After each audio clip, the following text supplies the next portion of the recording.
السلام عليكم ورحمة الله وبركاته. أجمل وأحلى متابعين، ازيكم حبايبي؟ عاملين ايه؟ يا رب يكونوا بخير وصحة جيدة ان شاء الله. النهاردة جيت لكم بأفكار سريعة وسهلة وبسيطة ومغذية جدا لأطفالنا، تنفع لللانش بوكس. شوفوا الجمال ده، بكل سهولة بيطلع معاكم روعة جدا، وفي الخلاط هتعمليه في 10 دقايق بس. يا حبايبي اللي بيشوفني لأول مرة ما ينساش يدعمني باللايكات، وصلوا لي الفيديو ده لأكبر عدد من اللايكات والاشتراك في القناة. وتسلم ايديكم على كل اللي حاطين لي لايك واشترك لي في القناة. نسمي الله ونصلي على رسول الله ونشوف الكب كيك ده اتعمل ازاي لأطفالنا بالجمال واللون والطعم والهشاشة دي ازاي.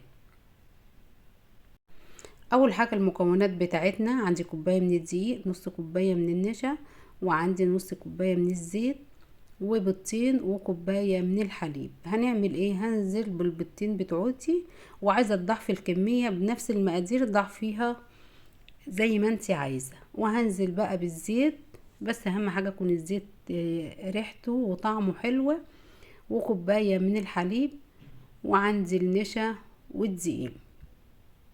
كلهم هنحطهم في الخلاط. المكونات بتاعتنا نحطها في الخلاط. الطريقة بتاعتنا سهلة وتعمليها في اي وقت وسريعة جدا. وهنا بقى اي نوع جبنة انت عندك حطيه. انا حطيت هنا جبنة قريش. وهننزل بقى بالبيكنج باودر، كيس من البيكنج باودر، وهنضرب كل المكونات بتاعتنا دي في الخلاط.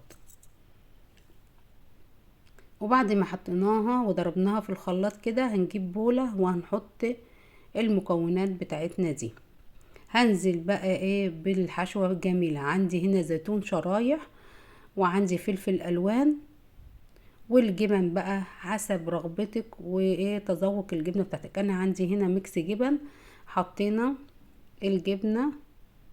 عندك جبنة رومي، شيدر، كل انواع الجبن عايزة تحطيها في الايه في الخلطة دي حطيها. هنقلب كل المكونات دي مع بعض.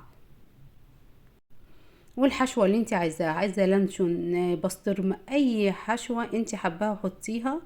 وهنجيب الكب كيك. هنا الصينية بتاعتي انا جبت فيها قوالب الكب كيك. وهننزل بقى، عندي المعلقة بتاع الايس كريم او اي معلقة عندك، وهنملى القوالب بتاعتنا دي لحد النص بس، لانها ترتفع في ايه لما نحطها في الفرن. وهنبدأ نحط كل الخليط بتاعنا ده في القوالب وتعمليها، وبسم الله ما شاء الله تعمليها تبقى جاهزة جدا لأطفالنا في المدارس. وبعد ما ايه هنملى كل القوالب الكب كيك دي، هنحطها. انا مسخنة الفرن على درجة حرارة 180.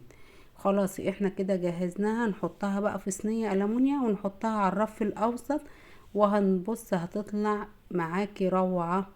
بسم الله ما شاء الله. شايفين طلعت بالجمال ده والحلاوة دي. وقدميها لأطفالنا وبالهنا والشفا. ايه رأيكم فيها؟ هشة وجميلة ومغذية لأطفالنا. ولو عجبتكم الأفكار دي استنونا في أفكار جديدة، واسيبكم في رعاية الله. متنسونيش تدعموني باللايكات.